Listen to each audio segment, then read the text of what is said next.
ટાટા કેમિકલ્સની ફેક્ટરીથી જે વસ્તુ પ્રભાવિત થઈ છે એ તમામ ઉપર અમે રિપોર્ટ કર્યો છે. સૌથી પહેલા હું તમને કહી દઉં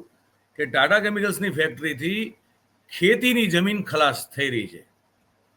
ખેડૂતો જે આસપાસના 23-27 ગામના ખેડૂતો છે ઓખા મંડળના, એમની ખેતીની જમીન લગભગ જેને કહેવાય ને કે કશું ન ઉપજે એ પ્રકારની બિન ઉપજાઉ પ્રકારની થવાની 100% થવાની સ્થિતિમાં અત્યારે આવી ગઈ છે. એનું કારણ છે,